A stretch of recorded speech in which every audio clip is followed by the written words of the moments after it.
Get some!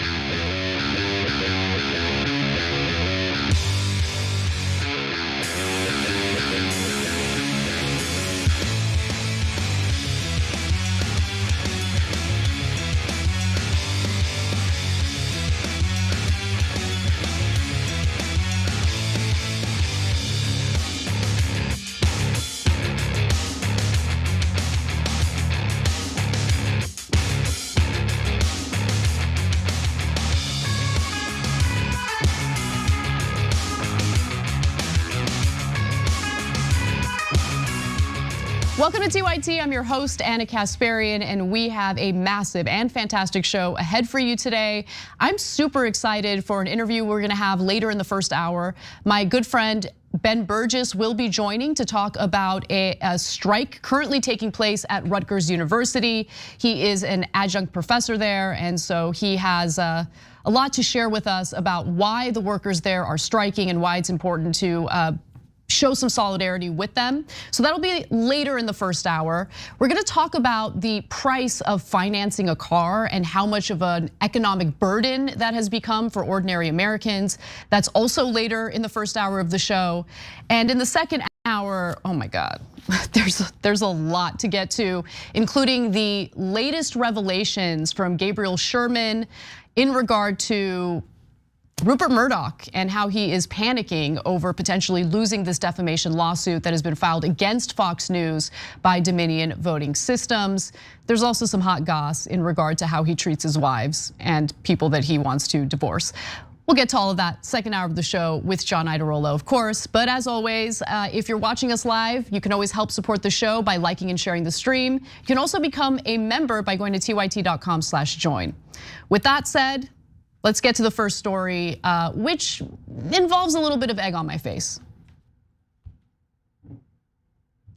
Last week, several of our viewers had tagged me, along with other TYT network hosts, on a Twitter thread about Rebecca Jones. Now, Rebecca Jones tweeted that thread, and for those of you who are unfamiliar with her or maybe forgot about who she was the woman who claimed that Florida Governor Ron DeSantis had retaliated against her for refusing to manipulate data about the number of COVID cases and deaths in the state.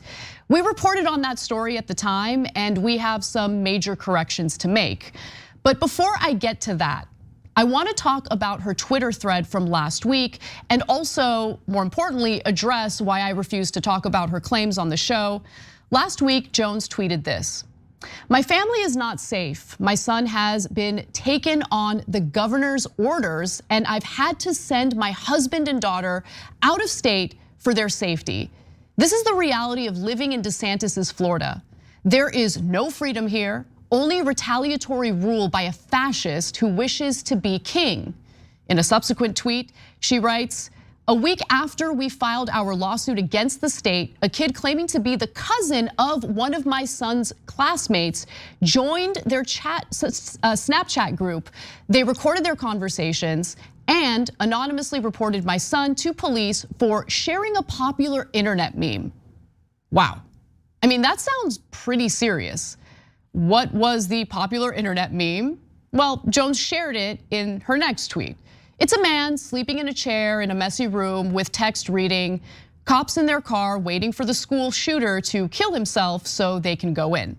Now, Jones also says that the authorities said they had to complete a threat assessment since they received an anonymous complaint, which both the local cops and the school signed off on as not being a threat.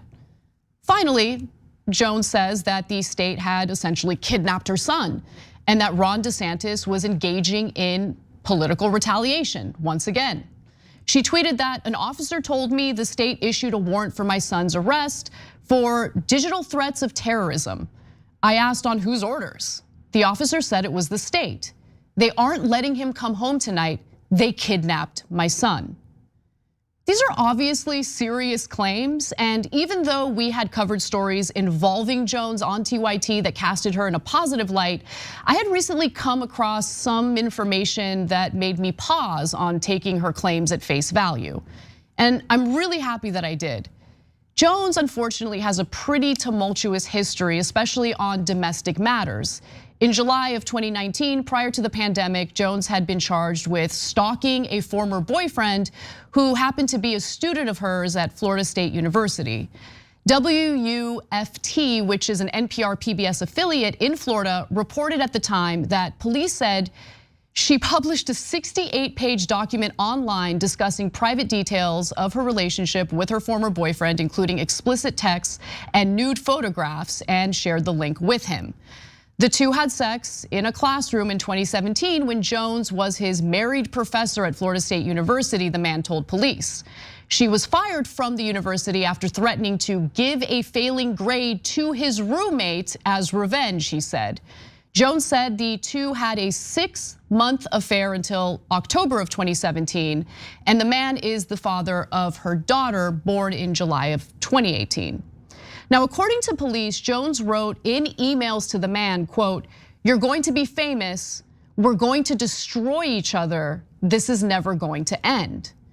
Jones was also charged with sexual cyber harassment and cyber stalking in the same incident, but prosecutors dropped those charges weeks later. There were other issues too. Jones was also previously charged in March of 2018 with felony robbery, trespass, and contempt of court for violating a domestic violence injunction in cases involving the same ex-boyfriend. But prosecutors also dropped those charges. She was separately accused of kicking the door of the man's SUV in October of 2017, but prosecutors decided to drop that case as well. Now look, her past criminal charges do not necessarily mean that her claims on Twitter were false or made up. But given the chaos in her private life, I felt there was a possibility that we weren't getting the whole story. I just didn't know for sure, and I didn't feel comfortable simply regurgitating her claims on this show until I had some form of corroborating evidence. But that evidence never came. In fact, now it's become increasingly clear that her version of events is not necessarily based in reality. Multiple students contacted school resource officers, law enforcement, and said they saw social media posts by her son stating that he wanted to shoot up a school or do something like that. And at least 2 images allegedly from his Snapchat have come out. This one, "I'm feeling so silly, I might shoot up a building full of people," and reaching for the officer's gun. "Me every time I see school security." And it's more than just that. These are at least allegedly statements that he had made over social media or in chats with people. Been like 3 or 4 weeks since I got my new antidepressants. They're not really working. No hope in getting better, so why not kill the losers at school? A teenager told one of his friends that he planned to shoot up the school on Thursday after spring break. There were too many things going on, so he postponed it until March 31st. I just want to stop and give Tizzy a lot of credit for correcting the story after he had originally taken Jones' claims at face value. Now, the Miami Herald also corrected their original reporting of the story, sort of. An updated article contained the headline, "Son of Rebecca Jones, Florida whistleblower, arrested in probe of threatening internet posts." Why am I saying that the Miami Herald only partly corrected their inaccurate reporting? Because believe it or not, I think we really need to call into question whether Rebecca Jones should be considered a whistleblower in the first place. Turns out that the narrative she pushed about being a brave data scientist who just wanted to get people accurate COVID numbers is not an open and shut case after all. Let's back up and kind of remember what transpired in 2020. So in 2020, Jones was working as a data scientist for the Florida Department of Health. Her role was to update the coronavirus dashboard, which indicated how many new COVID cases and deaths the state was dealing with. In May of 2020, she was fired for what she claimed was her unwillingness to manipulate the state's raw COVID data so it would look like DeSantis urging the state to reopen was actually safe and reasonable. We bought this, I bought this. We reported exactly what she said, and now I have some degree of regret for doing that. I'll explain why. DeSantis denies this version of events and said that she was actually fired for repeated insubordination. Here's how Democracy Now! Covered the story at the time. When armed police raided the home of data scientist Rebecca Jones, who was forced to resign in May as the lead software developer for Florida's coronavirus data portal after she refused to censor information about Florida's COVID-19 outbreak. Police seized her computers, pointed guns at her children. Jones posted video of the raid on Twitter. Police, come down now! Bring them down the stairs! My children! Hang on, let me clear the house. He just pointed a gun at my children! Rebecca Jones accused Florida's Governor DeSantis of sending the Gestapo after her. She wrote on Twitter, quote, "This is what happens to scientists who do their job honestly. This is what happens to people who speak truth to power." Now, I don't want anyone to be too hard or harsh toward Democracy Now! Because our reporting was very similar to Democracy Now!'s reporting. Every major publication repeated the same claims. So the reality of the situation is actually far more complex. In a tweet that she had posted and immediately deleted, Jones admitted that deleting deaths was never something I was asked to do. I never claimed it was. But that's a lie. It absolutely was what she had claimed. In yet another tweet that has since been deleted, Jones said that, quote, "The woman who told me to delete cases and deaths is now blaming doctors for the death backlog." The woman that she was referring to was Florida's Deputy Secretary of Health, Dr. Shamariel Robertson. In fact, her claims about Robertson is at the center of her case against the state of Florida. She repeated the claim again in February of 2021, tweeting that, "On the day Secretary Robertson asked me to change numbers and delete records to present a rosier picture of Florida's pandemic than reality, my Department of Health dashboard hit 100 million views. I didn't think my new dashboard would ever reach that, just hit 150 million. So what really happened? Apparently, Jones had decided to use the state's emergency alert system to send out a political message that read, quote, "It's time to speak up before another 17,000 people are dead. You know this is wrong. You don't have to be part of this. Be a hero. Speak up before it's too late." Florida authorities say that the message can be traced to Jones's IP address. She denies sending it. But I think one can totally understand how much of an issue it is for anyone to send out a message like that in the middle of a pandemic. I mean, it's an emergency alert system in Florida. It could lead to mass panic. And it turns out her home was also raided for that reason. It was not raided due to the COVID data dispute at all. Now let's go to May of 2022. In May of 2022, Florida's Office of Inspector General exonerated the state health officials, finding her claims against the Department of Health to be unsubstantiated. In December of 2022, she signed a deferred prosecution agreement admitting guilt to unauthorized use of the state's emergency alert system on November 10th of 2020, which again had resulted in her home being searched under warrant by state police in December of 2020. Now, after the raid, which Jones deceived everyone into thinking was carried out over COVID reporting, she started a GoFundMe page for her legal defense, and she raised hundreds of thousands of dollars.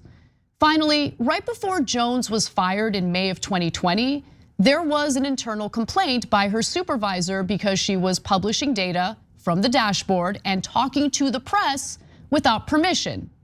Jones's bad behavior was first formally reported May 6th of 2020 when the IT director at the Florida Department of Health, Craig Curry, emailed the department's labor relations consultant, Tiffany Hicks, looking for guidance on properly documenting actions of one of my employees and to get guidance on proper preparation in case action needs to be taken.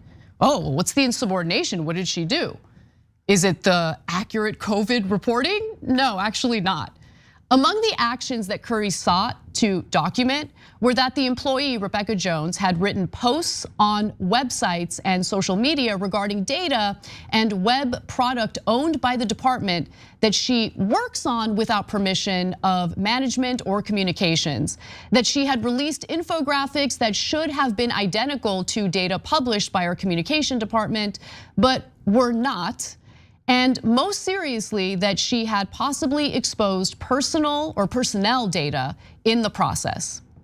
Now, as to clarify the problem by Hicks, Curry confirmed that between April 9th and April 30th of 2020, he had verbally told Jones to stop talking to the press without permission, and more specifically, that he had told her to stop releasing health department data or representing her employer without consent. I mean, look, as a state employee, you can't just go speak to the press when you are not authorized to do so. And then you can't get surprised when you're reprimanded for doing so. But she wasn't even fired for that. She was told, hey, you know what? This is becoming a problem. You're misrepresenting some stuff here. You're talking to the press without authorization. You can no longer work on the COVID dashboard. Now, the next day, she explicitly violated the instruction and locked out other DOH officials from having any access to it. She was the only person who had access to the coronavirus dashboard. Without telling a single person what she was doing, Jones created a new account within the GIS system and moved a tranche of data into it. This both broke the setup and sincerely confused the department's IT staff. By 1:35 p.m. on the same day, Jones had been instructed to restore Ducklows, that's one of the Department of Health's employees, full administrative access. 6.5 hours later, at 8:08, she responded by saying that she would, and then at 8:28, added that she intended to leave Florida to spend some time with her family in Mississippi, except she didn't. Turns out that Jones decided to stay working at the Florida Department of Health. Mind you, she hasn't even been fired yet or anything like that, and started playing nice. Encouraged by her improved behavior, Curry reported on May 15th of 2020 that the entire team seemed to be getting along and moving forward. But that didn't last long. At 1:46 p.m., Jones sent a mass email to everyone who used the dashboard, many of whom were external to the department, explaining that she was no longer assigned to the dashboard and suggesting that she had been removed because she had refused to manipulate data. Within minutes, the press began crawling all over the story. 3 days later, Jones was fired. Now look, she has decided to sue the state of Florida over this, and maybe through that lawsuit, we will learn more details that vindicate Rebecca Jones and her version of events.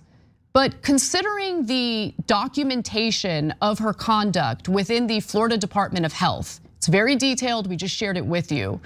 There were a lot of details that she was deceptive about toward the public, a lot of details that she withheld or omitted in her retelling of the story. She made it seem as though Ron DeSantis ordered her home to be raided over her refusal to manipulate COVID data, when the fact of the matter was it had everything to do with her abuse of the state's emergency alert system. And so I want to correct all of those errors that we had previously reported. And I want to be clear that out of everyone who works on the main show, the only person who should be held responsible for that is me. I'm the executive producer of the show, and I screwed up royally. And part of the reason why I screwed up is because I had all these biases, of course, against Ron DeSantis. And I don't really feel bad about that, because I think Ron DeSantis has done some pretty terrible things in the state of Florida. But it becomes a problem when that bias blinds you to what the facts of various stories happen to be. And I should have done my due diligence. I failed to do so. And by failing to do so, I feel like I've misled the audience into thinking that Rebecca Jones is some sort of hero. Now, to be fair to myself and to be fair to other independent media sources, if you're not doing your own original reporting, you're relying on the mainstream media narrative a lot of the time. And if they're not doing their due diligence, if they're allowing their personal biases to stand in the way of actual factual reporting, well, that's unfortunately gonna trickle into the way independent news sources cover these types of stories as well. Fact of the matter is, I wanna make sure that I correct my errors, I get you guys accurate information, and I avoid helping someone who might be a grifter from fundraising off of our own audience members. But I wanted to give you guys those corrections. I do apologize for those mistakes, and I will do better moving forward. For now, we're gonna take a quick break. When we come back, we'll talk about the insanely astronomical price associated with financing auto loans.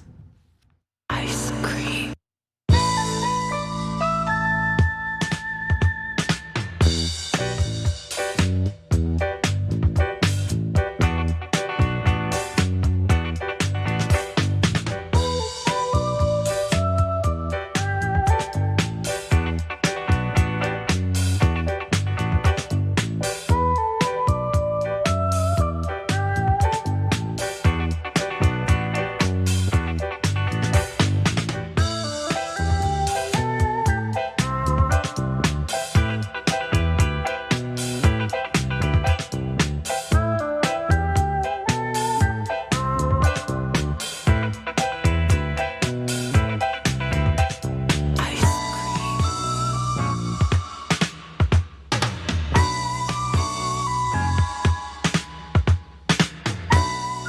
What's up, everyone? Welcome to our first social break of the day. In our TYT members comments, we've got Badger Gal who says, hiya TYT peeps, howdy. We've got Nick who says red flags all around. I think that's in regard to Rebecca Jones, not entirely sure. Eclectic Miscellanea says, hi all, I'm excited for Anna's solo hour, but how can it be only Wednesday? I can't do more than Wednesday. Let's just keep it real. It's a lot of work. I'm sure it's been a super long week for you, Anna, so I hope today's show is at least a little less crazy. Hashtag Team Anna, Eclectic, I love you. And it actually hasn't been a super long week. I'm doing totally fine, but thank you for checking in. Jenks Left Tricep of Fury says, Anna, thanks for the usual honest reporting. You always come with the receipts and it's much appreciated. PS, I still hate DeSantis and hope he gets his comeuppance though. Oh my, like 100% agree with you on that. Correcting our errors on the Rebecca Jones story doesn't vindicate Ron DeSantis and all of the other issues that we've talked about. In regard to his conduct, the policies he pushes for, all of those things are still true. Worst case scenario, Dragon says, kids should have gotten help, not arrested. The only mental health care the United States has is prison. I agree with you on that as well. I mean, I don't think that locking him up is the solution, but if considering how common mass shootings are, if the authorities see that he's making very specific threats about shooting up a school, they have to respond to that. But I do agree with you that mental health care would solve a lot of our issues. K-Dragon Batlin for Truth and Justice says, what other news agency goes into this much detail on a story they messed up on? No one. Think Fox News, MSNBC. This is like a very nice comment, and I feel, I don't know, almost like embarrassed reading it because look, this is what everyone is supposed to do. And I shouldn't get props for it. Like, I feel bad that I screwed up so royally on that story to begin with. But thank you for your sweet comment. I'll read the rest of it. If you do, let's talk about this new deal I have that could put you into a luxury condo on the moon for less than the same condo would cost you on Earth. That's a great comment. All right, let's go to Twitch subs. We've got Ozal84 who resubscribed for 34 months. Love you, Anna, love you right back. We've got Surfer Tim 850. Now for the Bart Kyle show with Anna Casvari. Thank you very much. I like that, I like that. Avenger Dragon 89 says, how did Jones not know to hide her IP address? She's actually very sloppy, which makes me feel even worse about not getting the story wrong from the get-go. Groove Dragon says, Anna, no worries, we good, we are good, move on. Thank you, and thank you for the 5 tier 1 subs from A Trophy.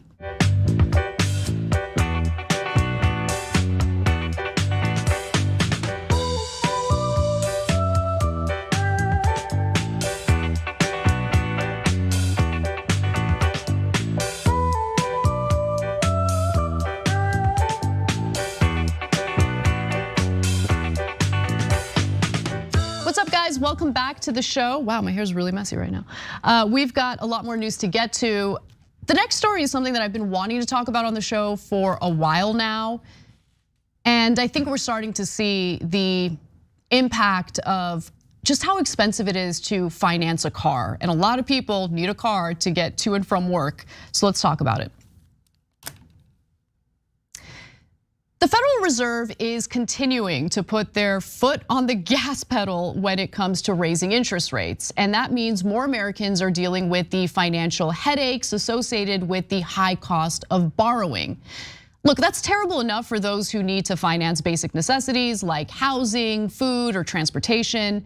And consumer debt is already at an all-time high, which is a testament to just how little Trump's $2 trillion tax cuts for the rich trickled down on us. But there are growing concerns regarding subprime loans in the auto industry, which could translate to borrowers finding themselves unable to cover their monthly car payments. In order to fully understand the gravity of this issue, we need to dive into the numbers and see just how much car debt Americans have racked up over the years. When the Federal Reserve lowered interest rates in response to the economic collapse of 2008, which made it far cheaper to borrow, Americans took on greater amounts of debt in order to buy cars. In 2000, Americans had less than $600 billion in motor vehicle loans outstanding, according to the Federal Reserve Bank of St. Louis. By the third quarter of 2022, Americans owed just shy of $1.4 trillion on car and SUV debt, a full doubling in barely a decade.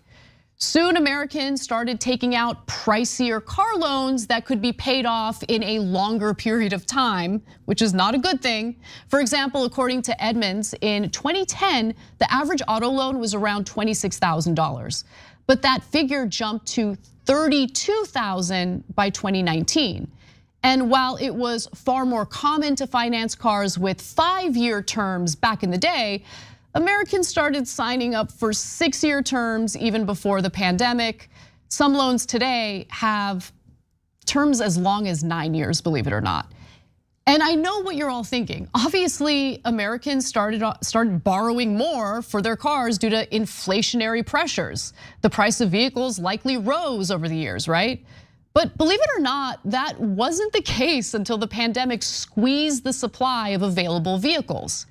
From the mid-1990s until 2010, the price of a new vehicle remained flat. After 2010, the price rose by about 8% in total until 2020. So as with many facets of society, the pandemic disrupted and changed things.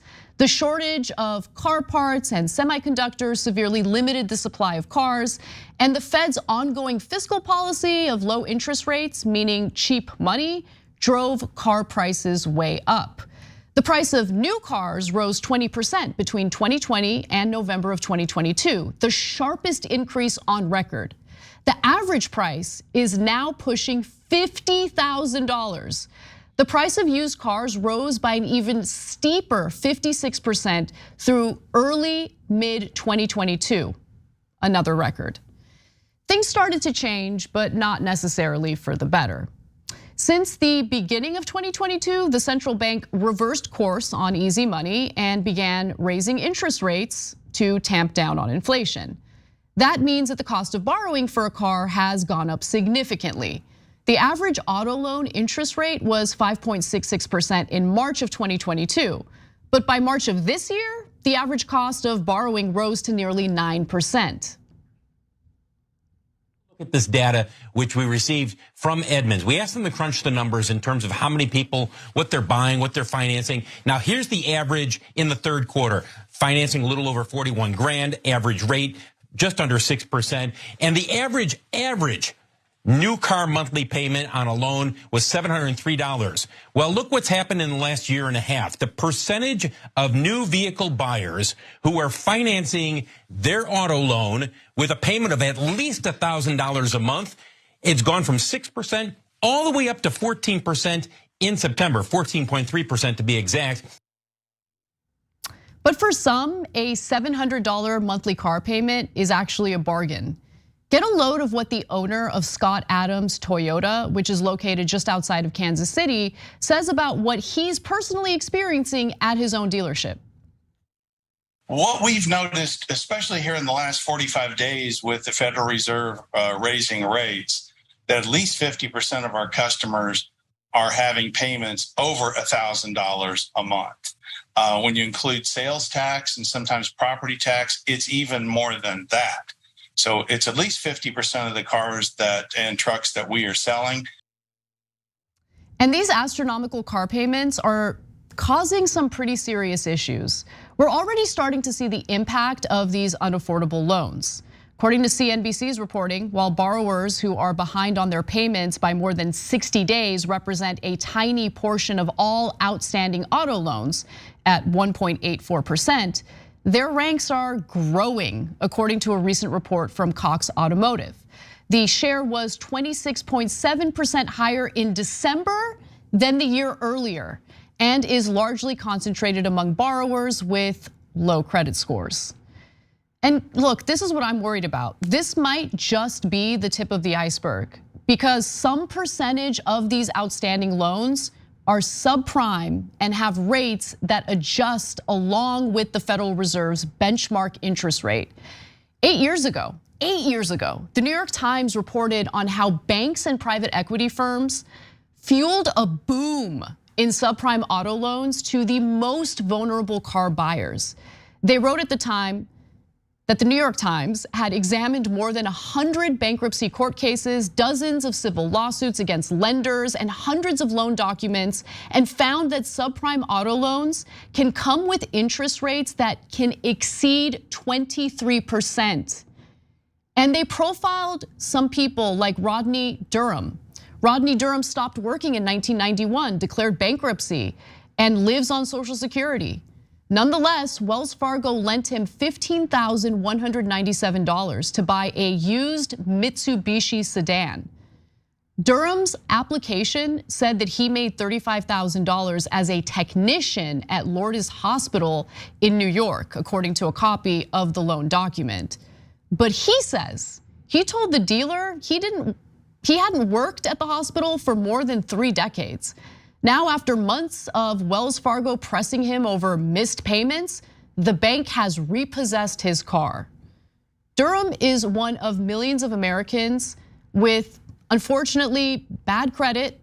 And these are the people who were easily obtaining auto loans from used car dealers, including some who fabricate or ignore borrowers' abilities to pay. And the real question is, how many of these subprime car loans exist? And how are these Americans making ends meet with rising interest rates that are making their loans way more expensive and difficult to pay on time? The problem is state and federal lawmakers allow banks and private equity firms to prey on working Americans. But once there's an economic hiccup, like pandemic-induced inflation, these Americans are on their own. That's what happened with Americans who lost their homes, who were foreclosed on as a result of predatory subprime mortgages during the 2008 collapse. And it's likely the same will happen again, only this time with cars. And keep in mind that cars lose value the second the buyer drives it off the lot. So even if the borrower tries to sell the car, it's very likely that they're underwater and owe more than what the car is worth. It's just one economic calamity after the next, after the other. And it's so incredibly frustrating because all of these pressures add up. We're all in this pressure cooker. And I think that explains a lot of the political violence we see in the country. A lot of the anger that Americans feel gets redirected or misguided toward whatever imaginary scapegoats politicians want to direct them toward. And my heart breaks for these people. I mean, again, the New York Times reported on these subprime auto loans 8 years ago, and nothing's really changed. And we're starting to see people default on their car loans. And I gotta be honest, if people have $1,000 to pay every month just for their cars, I think the numbers that we're currently experiencing with auto loan defaults is only going to increase. And when these banks need help because a huge portion of their clientele is now defaulting on loans that they have signed off on, are they gonna ask for help from the federal government? We'll see how it plays out. But this is a story that I think will explode in coming months. For now, we're gonna move on to one more story before we go to break and bring on our guest. I wanted to talk about, or more importantly, update you all on what Republicans are up to with these debt ceiling negotiations. The message from House Republicans to President Biden is clear. There will be no increase in the debt limit in the absence of significant and meaningful spending cuts. Republican lawmakers are still planning to hold the debt ceiling hostage unless Democrats agree to cutting popular social safety net programs, which would be a bad idea. Luckily, the White House seems to reject this notion. We'll see how it actually plays out.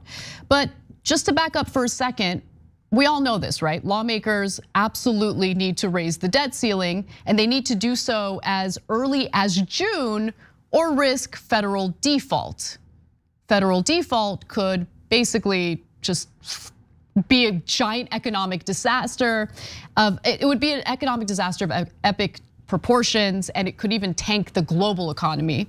Now, their latest pitch is to require work requirements for the poorest Americans who rely on things like Medicaid and food stamps.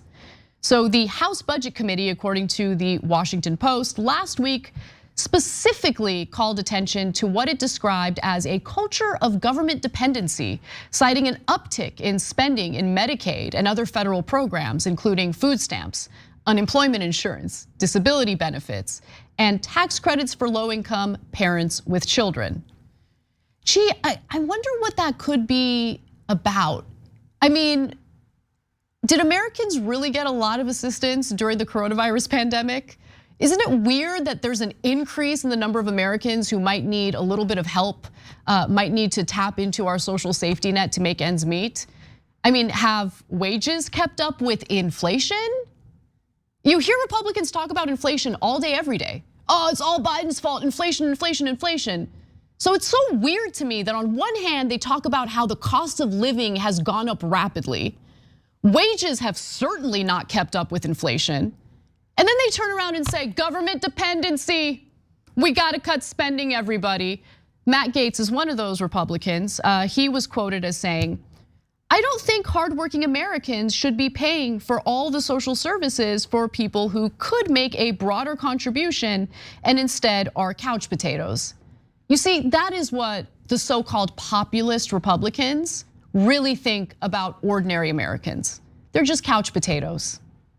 They're not struggling as a result of the high cost of living. They're not struggling with low wages. They're just couch potatoes.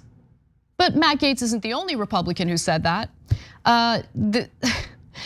There's Kevin McCarthy too. He published a letter in regard to the need to cut spending on these programs. But what would that look like? Well, in February, Matt Gaetz released legislation that would deny benefits to able-bodied adults unless they work for 120 hours per month, volunteer or participate in a work program for 80 hours, or participate in a combination of those activities.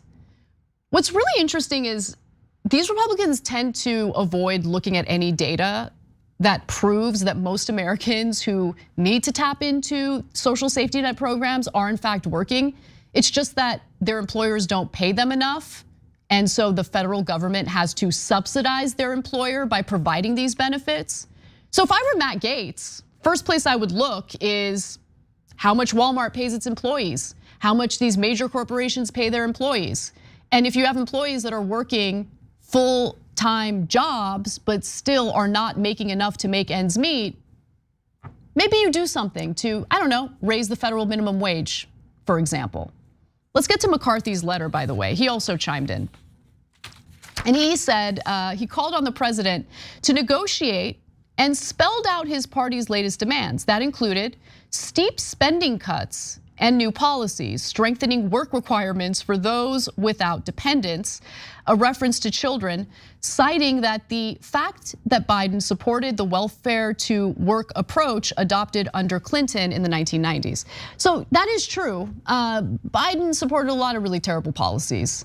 And so when Republicans cite Biden's past, it's pretty cringy for Biden, but it is true. I want to be honest about that. Now, during the coronavirus crisis, lawmakers enacted temporary rules that essentially prevented states from pushing people out of the Medicaid rolls. But those prohibitions unfortunately expired on April 1st, and that opens the door for the state health officials to begin reevaluating eligibility. And here's what is likely to happen as a result of that. Approximately 15 million low-income Americans are ultimately expected to lose their coverage as a result, including 6.8 million who still qualify for the program, according to federal estimates in August. Look, luckily, so far, President Joe Biden, rhetorically at least, has made it seem as though he will reject any negotiation having to do with cutting social spending, cutting these programs. He is not in favor of it. I'll give you a few examples. A spokesperson for the White House said this: the president has been clear that he will oppose policies that push Americans into poverty or cause them to lose health care. That's why he opposes Republican proposals that would take food assistance and Medicaid away from millions of people by adding burdensome bureaucratic requirements. That last part's really important because it's not just about working, or it's not just about the work requirements. It's also about the added bureaucracy that creates more obstacles in getting Americans the help they need. And I'm sorry, especially when it comes to things like food stamps. Okay, so let's say that the dream case that Republicans have in their minds of some lazy parent who refuses to work is true. But that parent has children. You're really gonna take food stamps away from that family over your discomfort with a parent who refuses to work? Why should the children suffer the consequences of that? And when we consider how much money we waste every single year on corporate subsidies, the Defense Department, I mean, there's waste all around. But there's never any discussion about cutting defense spending, ever, ever. Year after year, they consistently increase defense spending. But when it comes to feeding our own children, when it comes to taking care of our fellow Americans, the so-called populist Republicans want to do away with it. I mean, it's just so incredibly gross. And this is what they do. This is what they want. And there is no reason that the Biden administration should engage in these types of negotiations, because there's no way that the Republican Party is gonna want egg on its face by refusing to raise the debt ceiling. Refusing to raise the debt ceiling would mean that there would be a global economic collapse. That wouldn't just be bad for all of us, it would be bad for them too. So, I mean, I guess it might be a game of chicken, but I think the Biden administration should call their bluff. I think the Democratic Party should call their bluff and refuse to cut any spending pertaining to the social safety net, whatever we have left of the social safety net. Really, the Republican Party has little to stand on here. And if I were a member of the Democratic Party, if I were a member of the Biden administration, I'd be talking about what Republicans want to do day in and day out. This is who they are. This is what they represent. Even Donald Trump, as buffoonish as he is, was smart enough to understand that attacking Ron DeSantis over his calls to cut Social Security and Medicare would bode well for campaigning purposes. But where are the Democrats on this issue? They need to be raising hell over what Republicans are threatening to do, and I just haven't seen enough of it. All right, we got to take a break. When we come back, Ben Burgess joins us to talk about a workers' strike at Rutgers University. See you in a few.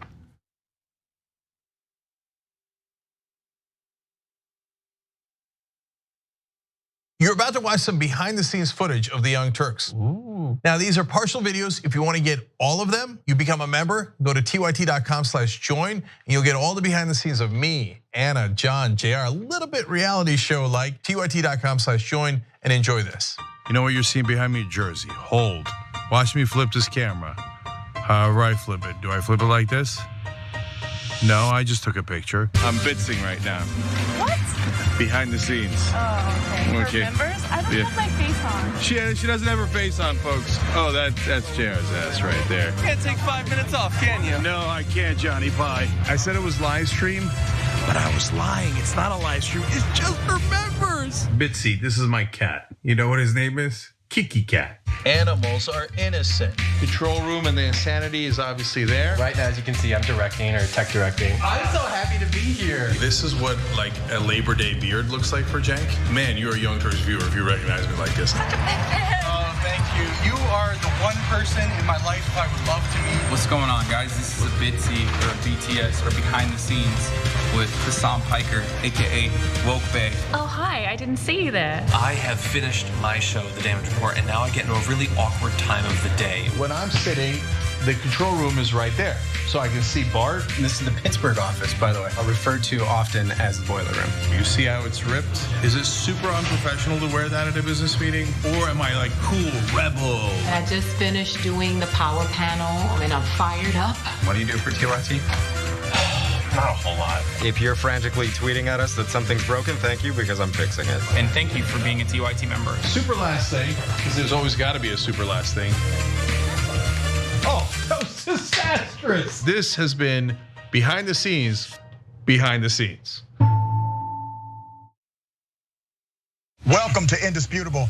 I'm your host, Dr. Rashad Richard. We got a lot happening today. But what do we do on this show? We tell the truth. You know why we tell the truth? Because the truth is simply indisputable. Rashad, great to be here. Congratulations on the new show. And I gotta let everybody know that Rashad and I go way back. Here's the pattern that we see in all of these Karen stories. They think they own stuff they do not own. Now, where does that come from? I don't know, maybe slavery. Maybe they think they should still own black people. This is what happens when Karens weaponize the police.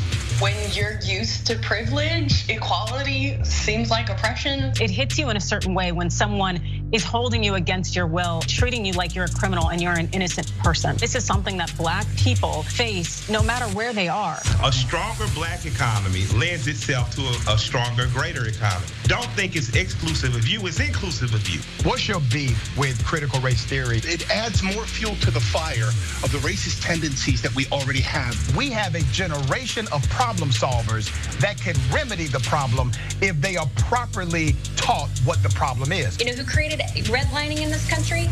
It was a white liberal. I don't give a damn who created it. If it's a racist policy, Shelley, here's what I don't know. I don't know. See, there you go filibustering, brother. You're scared of this truth, but you're gonna get it, though.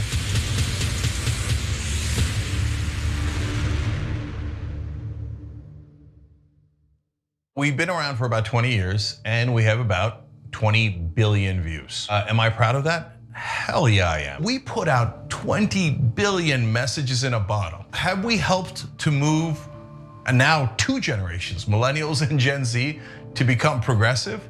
Yes, those numbers are real. We moved generations. Were we the only ones? Of course not. But we have been the largest online news show for now decades.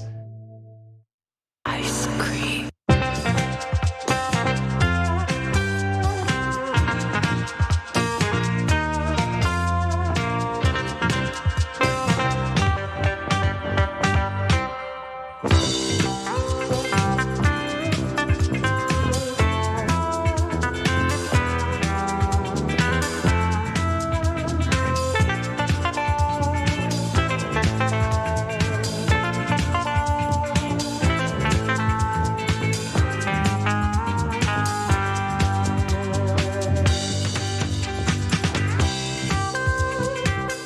Welcome back to TYT, Anna Kasparian with you, and we're about to talk about yet another strike.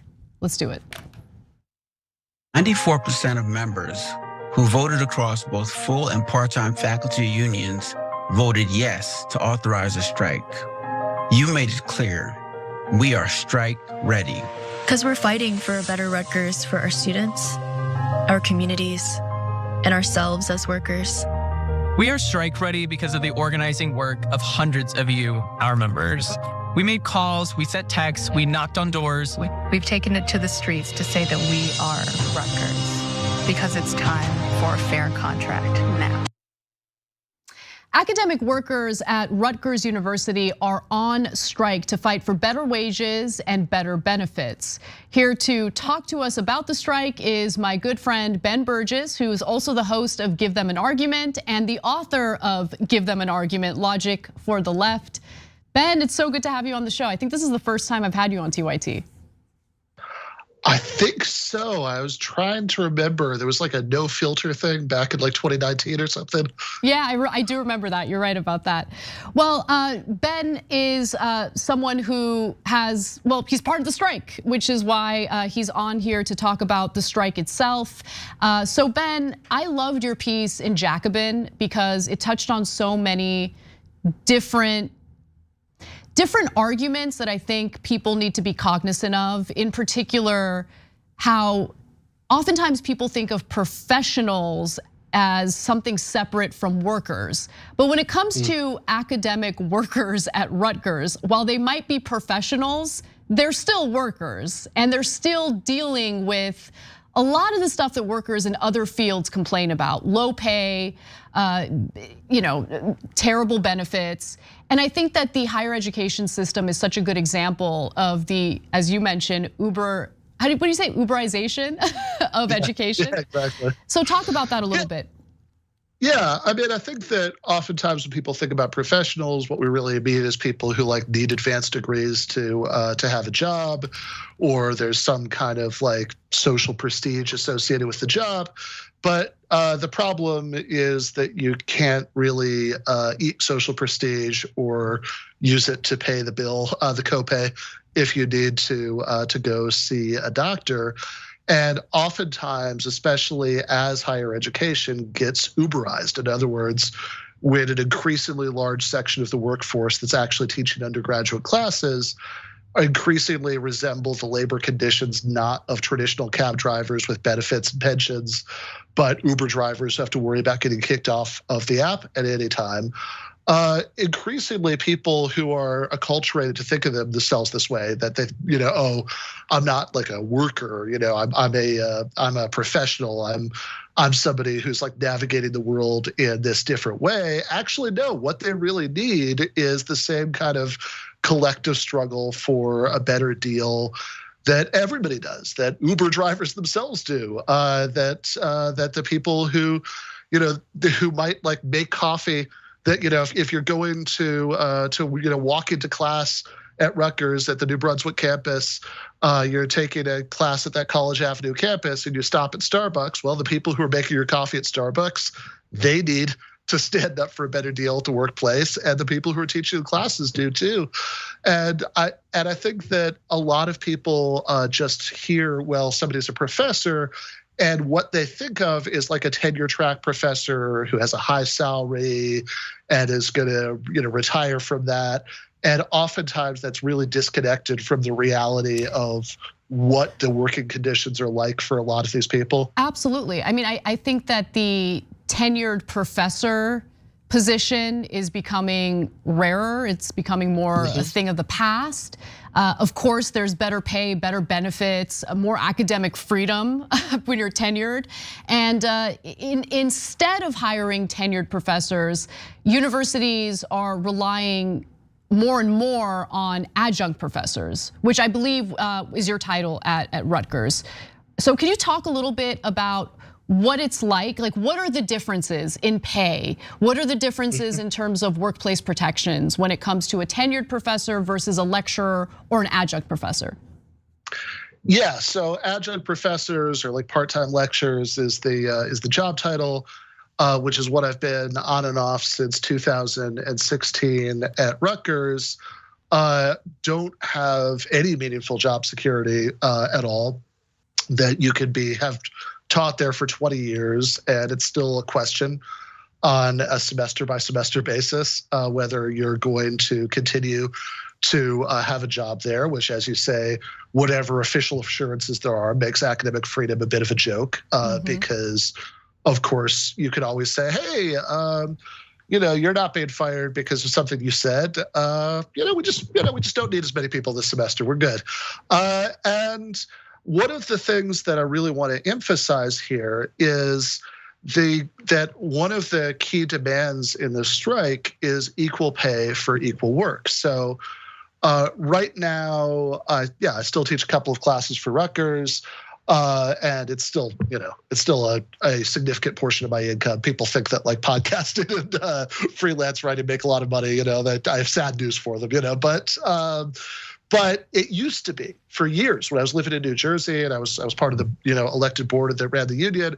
It used to be my only job, and back then, every year I would either teach 2 classes in the fall and 3 in the spring, or the other way around, and that wasn't unique to me. That was a very, very common setup for people who were essentially full-time adjuncts. And the reason that it was always either 3 in the fall and 2 in the spring, or the other way around, is that was one class short of the line where they would be contractually obligated to reclassify me as full-time, pay me way more money, and give me health insurance. And so what we want is, the phrase is fractional pay, which means that if tenured professors, they're expected, they have research requirements, they serve on committees, the administration could argue that the pay difference reflects that, fair enough.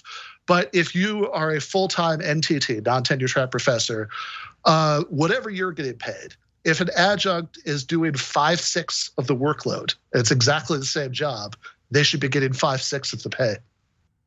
I think that makes a lot of sense. Equal pay for equal work makes all the sense in the world. What has the response from the university been so far?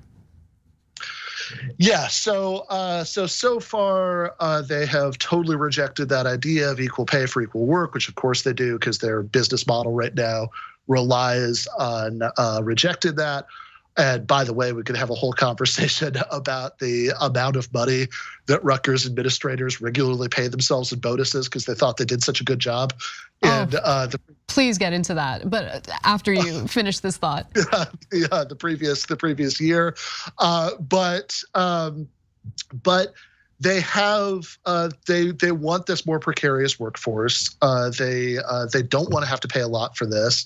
They don't want to have to spend a lot of money on the people who are actually making the university run. I mean, if you have no classes, there's no university. Everything else is built around that. They certainly don't want to give people health insurance. Let adjuncts buy into either the grad student or the normal faculty health insurance plan, which means that at best people are buying insurance off the exchanges, which I'm sure everybody watching this knows how much of a joke that could often be in terms of what's actually covered and how much, it's like the health insurance equivalent of the kind of car insurance where you're essentially just paying a fee for being allowed to drive. It's not going to really help you that much if you get into an accident. Ben, I mean, sorry to interrupt you, but I want to give the university the benefit of the doubt. I mean, do they have the resources to provide these benefits and, just provide all these like lavish pay, the benefits? I mean, it's a university that they've got to pay other staff. I mean, they're probably struggling, right? I mean, that's the reason why they're unable to do this for you. Yeah, one would think, but if you look up, like people just do a quick Google search for the Rutgers AAUP AFT, that's the main union at Rutgers. By the way, one of the side issues in the strike is that one of the demands is to consolidate all 3 of the unions that represent faculty members at Rutgers, so they can't do the divide and conquer stuff. They have to negotiate with everybody at the same time. But if you look at any of the 3 faculty unions' websites, you can see detailed breakdowns of how much money Rutgers has in the bank, how much money Rutgers is spending on the ever increasingly spiraling administration costs, because administrators all think they're essential and they keep hiring more of themselves. And you can see the point-by-point comparisons and the how could we pay for this. And I guess the last point I would just make about this question of how to pay for it is that, let's say that the end result of this in a few years, that everything that happened, everything that's been demanded in the strike was granted, and that maybe over the course of the coming years, Rutgers would end up hiring fewer adjuncts. Okay, on one level, that would be sad, and certainly it might be, might even be for me. Let's say for the sake of argument, right? Although honestly, they have more money than you'd think. They just don't want to spend it on this. But even if they did, I think that there's a much bigger trend in higher education here that I think at some point somebody has to say enough is enough. And if you can't afford to pay people to teach a class for decent pay, for benefits, so they can go to see the doctor if they get sick, then I'd say you can't really afford to pay somebody for that class. So even if they were broke, which I think if you look at those breakdowns, they're absolutely not broke. Then I would still say that we don't want the kind of future for Rutgers in particular, for higher education in general, that looks like this. We want one where people have equal pay for equal work, where people have dignity, where people have job security. And if we get all that, and then the next fight is for allocating more money for education in New Jersey, then I'm much happier to do this than just doing the status quo, for here on out, because hey, at least you have a job, stop complaining. Yeah, absolutely. So currently there are around 9,000 workers who are on strike at Rutgers University. Ben, keep at it. I love that you guys are taking a stance, and a strike is a great way to do it. You've got union representation. I think consolidating the unions makes a lot of sense as well.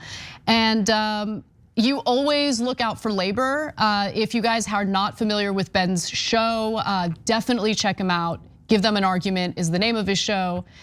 You're just one of the most principled people on the left in my mind, because you're always looking out for what matters the most, which is workers' rights, labor power, organizing, and hopefully you'll come on soon to tell us that you guys succeeded in getting what you wanted through the strike. But thank you for taking the time to come on, Ben.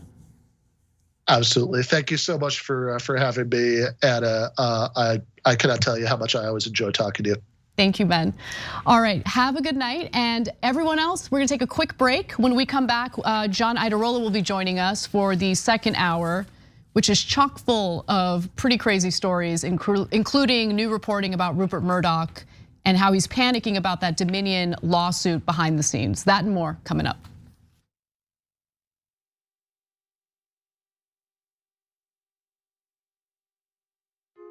Hey everyone, Matteo Scarapore here, author of Black Buck, which is Shop TYT's first fiction book ever.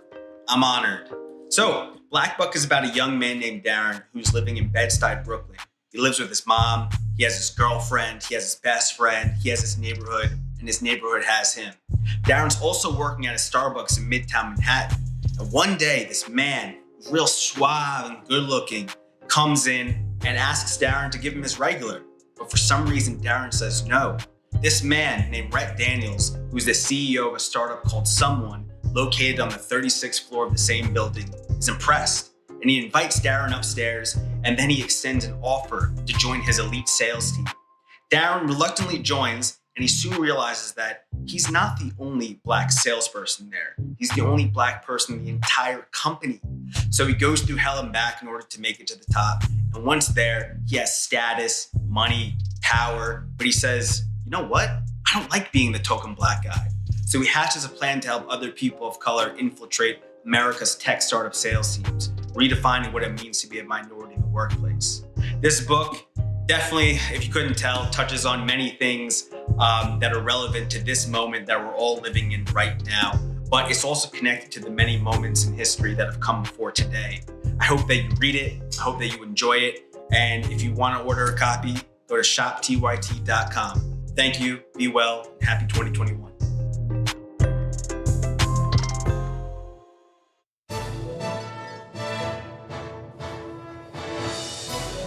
breaking news with Brett Ehrlich. This is Brett Ehrlich with breaking news with Brett Ehrlich. Bernie Sanders wants to break Wall Street, and he wants to break it real bad.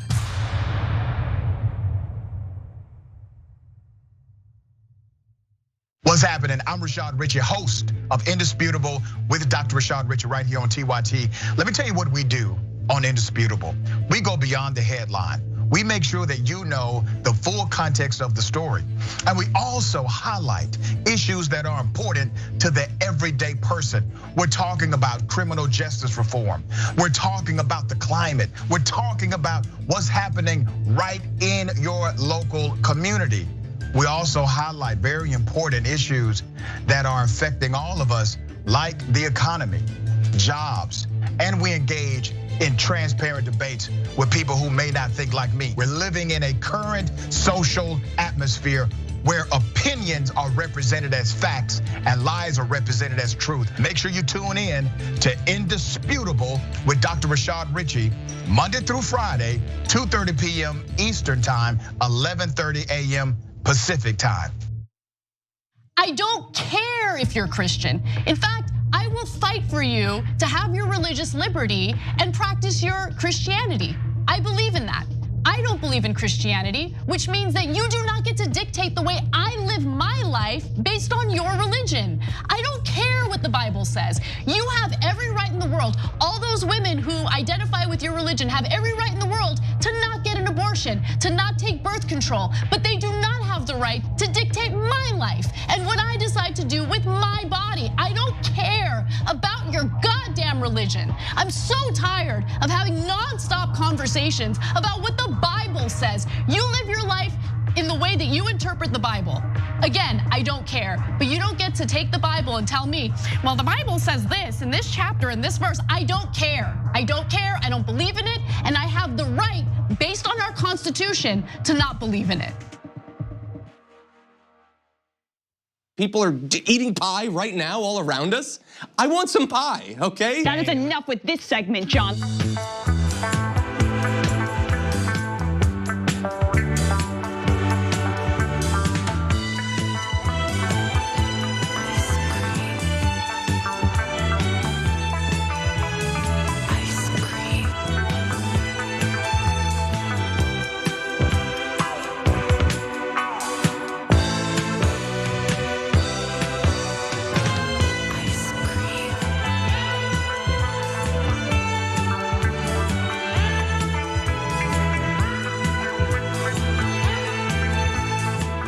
Welcome back to TYT. Anna Kasparian and John Iadarola with you, host of the Damage Report here at TYT Network. What's up, John? I am. You are looking so snazzy.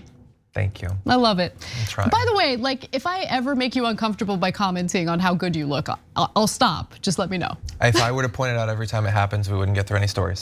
So okay, all right. I'm just gonna let it slide. Then I'm never gonna do it again. I'll never even notice. I'll never compliment you. We'll see. Just wanted to read a few comments since we didn't have a social break the last time, so we could get Ben Burgess on. So Early Bird writes in and says, shout out to the TYT family who have kept me company in the chat while I finish these commissions.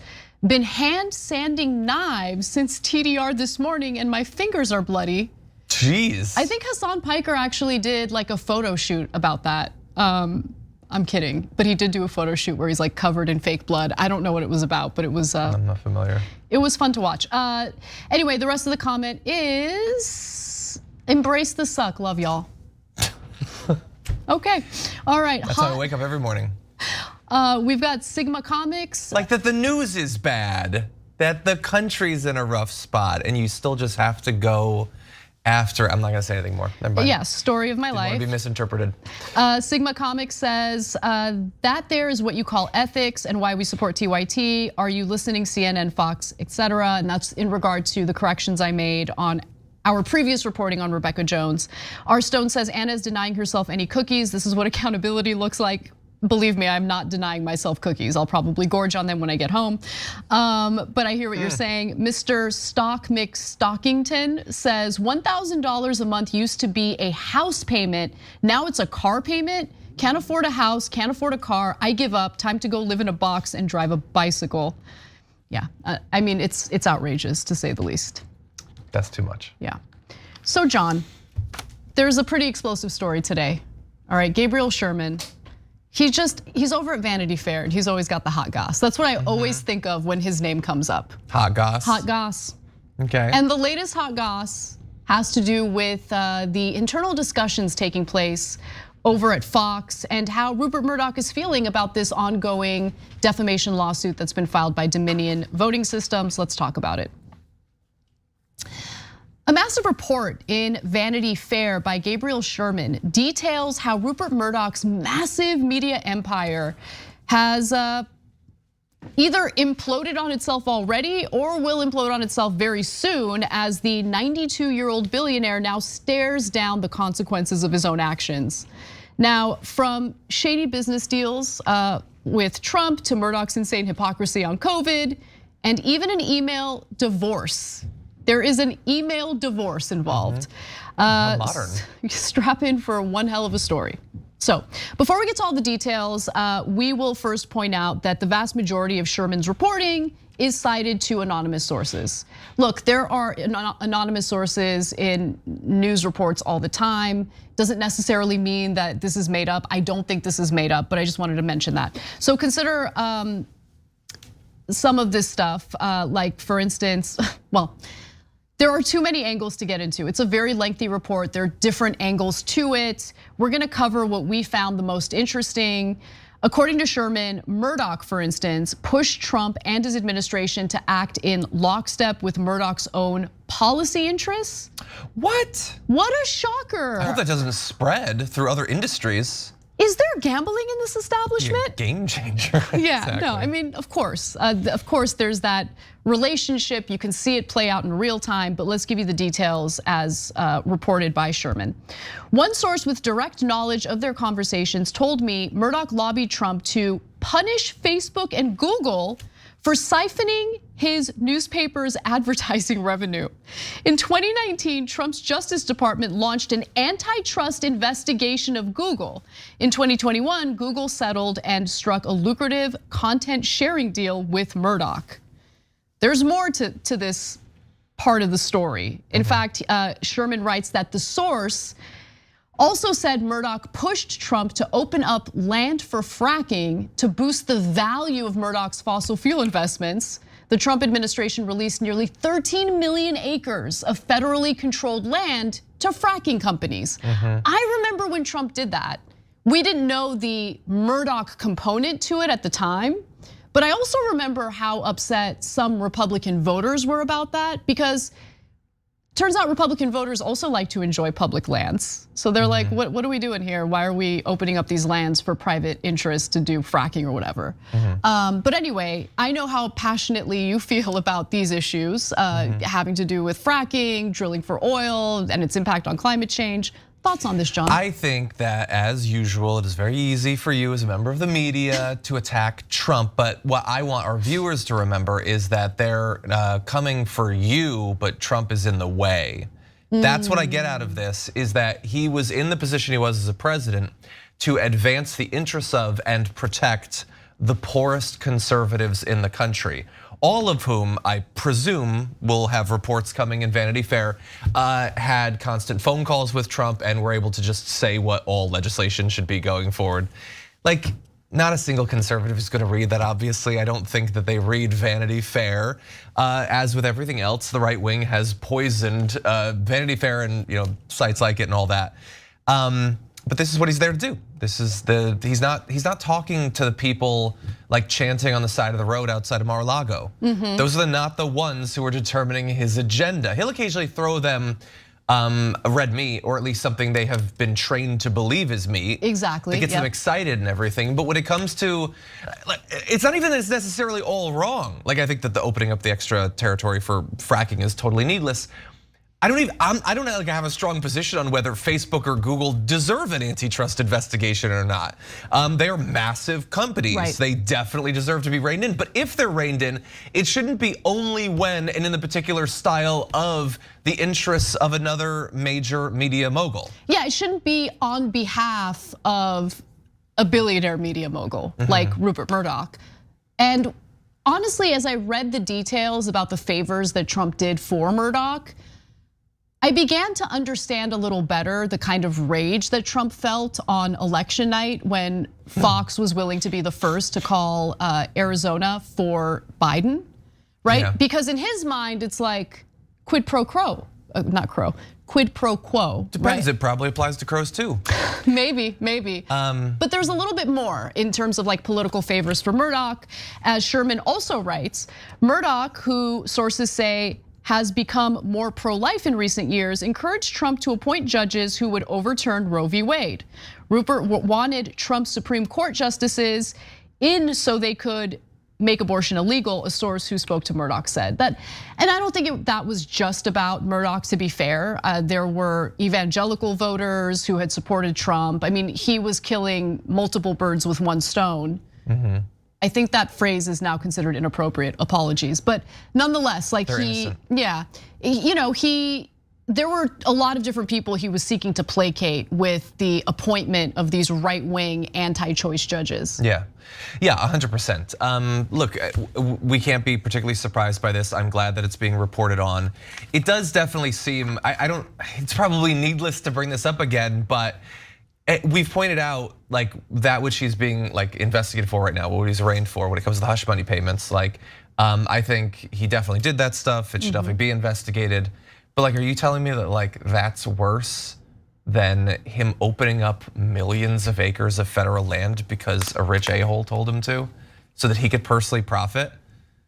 It's so weird how our politics is formulated. Like, you hope that the politicians will do like a weird, needless side thing that's against the law, because that's the only way you can get them. All the stuff that they do that's horrible in terms of policy, in terms of foreign policy, literally getting people killed, all of that's totally cool.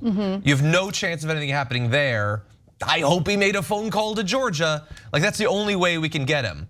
Like Republicans, like suppressing the vote in unprecedented ways year after year after year. That's totally legal, that's totally cool. I hope that he personally calls the Secretary of State.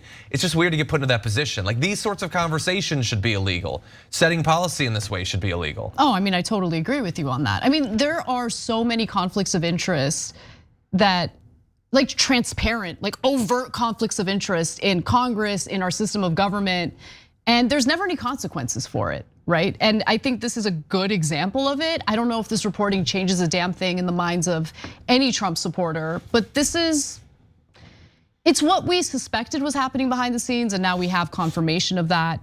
What I will take a little bit of pleasure in is how much Rupert Murdoch hated the fact that he needed to rely on Trump coverage to keep his ratings up. So Sherman writes, it's ironic that Murdoch's fortunes would become entwined with Trump's because Murdoch found Trump appalling, which, by the way, Rupert Murdoch is garbage, right? So like, I just love how he's throwing stones while he's in a glass house. But Rupert knew he was an idiot, a person close to Murdoch said. Murdoch was a longtime champion of immigration reform and free trade and loathed Trump's nativism and know-nothingism. Yeah. Well, that was the amazing thing about the beginning of the Trump era, was that for the first time, Fox News became anti-immigrant. That was the default position of every one of their hosts going back since the beginning. I mean, it's gotten maybe worse, but Lou Dobbs has been trash on that topic years and years and years and years. 100%. Glenn Beck. Tucker Carlson. Tucker Carlson's segments on immigration, even prior to the Trump administration, was abhorrent, disgusting, hateful. Yeah, like I guess the idea, if that reveals anything, the idea is in the same way that like Tucker Carlson individually might be lying to his viewers, the network, from the point of view of Rupert Murdoch apparently, if he believes that what Fox News does will lead to his actual policy preferences, then Fox as an entity is lying to its viewers by demonizing immigrants, caravans, all that, but then assuming that yeah. But once the Republicans take over, they're still going to do some sort of immigration reform because it's going to advance certain business interests. Like, I think it probably reveals that more than anything else.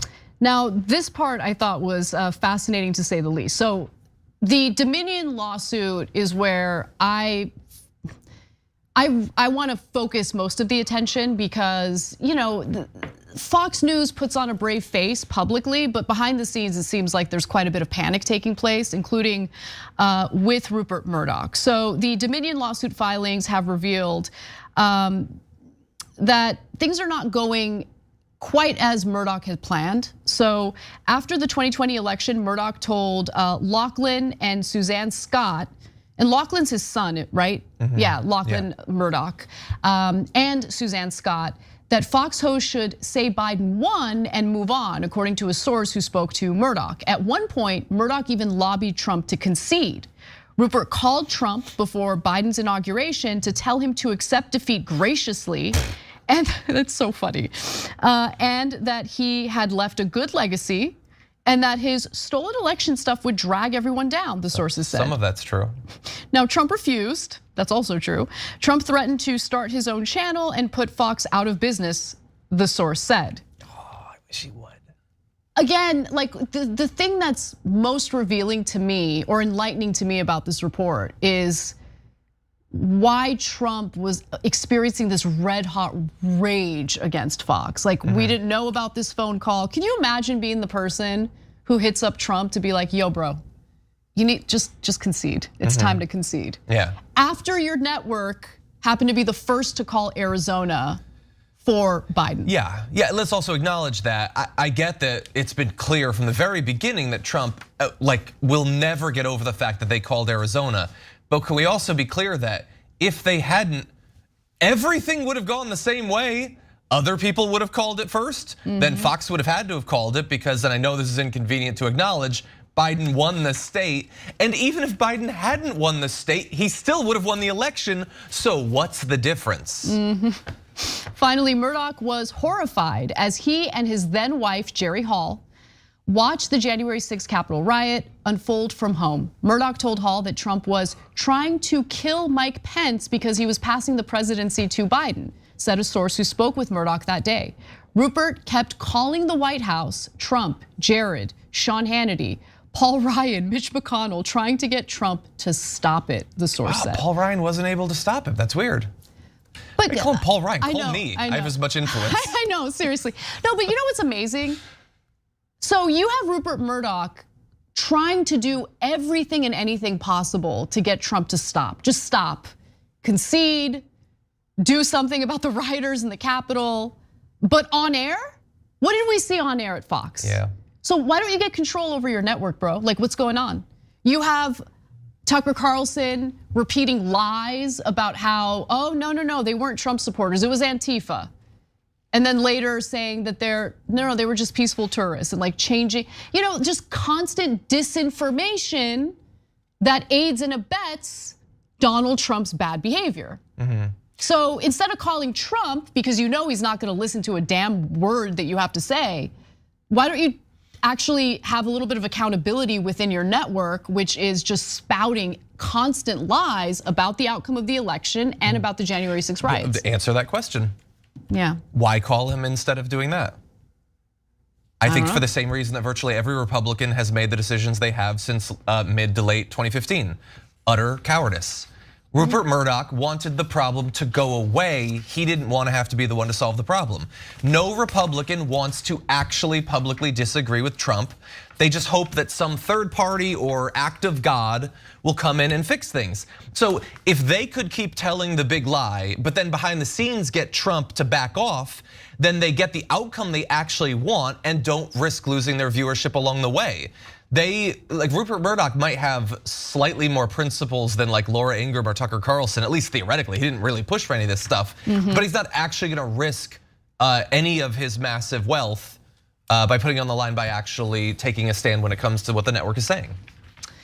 In our members only bonus episode, I want to get into Murdoch's divorce related stuff that Sherman reported on. It's juicy, it's a little bit salacious. tyt.com/join to become a member. tyt.com/join to become a member. John and I will talk about it for our members later. I hope it's not too salacious. It is about Rupert Murdoch. I mean, don't worry. You're gonna wanna know. It's fascinating. All right, but we gotta take a break for now. When we come back, the Wall Street Journal makes the case that maybe a little hard work for teenagers and rolling back labor protections for kids is not such a bad thing. Maybe it's good. Maybe it's good. Think about it. We'll be right back. Ice cream.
Appreciated Groove Dragon's comment from our Twitch community.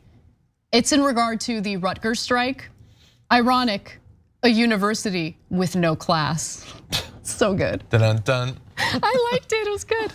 Now, if you really like it, you can give Blue Apron gift card. We can do that, right? Still? It's your show.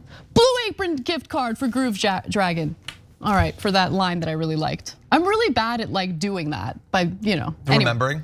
Yeah, remembering. Send an email to rewards@tyt.com with your first and last name as well as your handle, and we'll hook you up. He's way better than me at doing these things. Okay, also in our Twitch subs, we've got Pickle Hippie who says, I would love to see these a-holes live a year in the life of these Americans they claim to be lazy couch potatoes. Oh exactly, my God. Exactly, 100%. I mean, they get government health care because they're lawmakers. They get a pretty cushy salary. In addition to that, they get to do insider trading without any consequences, whereas anyone else would go to prison. It's really fascinating stuff. Yup. Surfer Tim 850 says, the poor just need to find an ultra rich friend like Clarence Thomas did, sell some of your art, liquidate some stock, or get a loan on your summer home like Wilbur Ross recommends. All right, let's see. Whatever username is okay, resubbed for 19 months. And the comment is, cut defense spending by 61%. They don't even know what they're doing with it anyways. That's such a great point. So the 61% reference, for any of you who missed our story on that, has to do with the 5th and latest Pentagon audit that they failed. They couldn't account for 61% of their assets. 61%. Not 5%, not 10%, freaking 61%. It's insane. Melanie 44 says, New Jersey is one of the most expensive states to live in. I was born here and I lived here all my life, which makes it even more worthwhile for the Rutgers workers to strike, and I hope that they get what they deserve, which is equal pay for equal work. And again, I want to highly recommend Ben Burgess's piece in Jacobin on the issue. I think he did a really good job covering it. Donkey Teethbite says, Squids pro crow. Sounds like one of my stories. All right, let's move over to our YouTube members. We've got FireSoul87 who became a member. Moondragon gifted 5 TYT memberships. Thank you so much. And Kevin O became a member. We're gonna have an awesome members only bonus episode today, so make sure you tune in for that. For those of you who are not members yet, tyt.com/join. Let's get back to the show.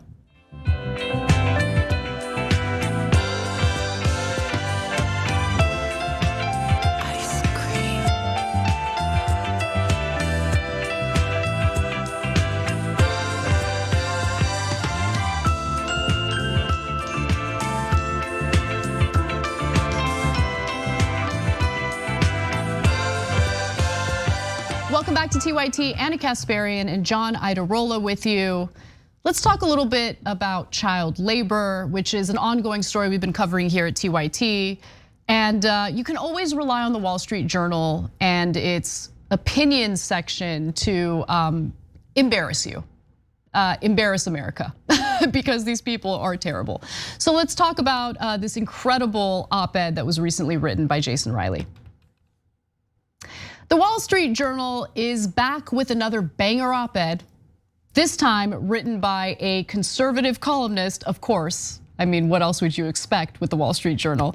Jason Riley is his name, and he wants to make the argument that rolling back labor protections pertaining to minors is pretty good.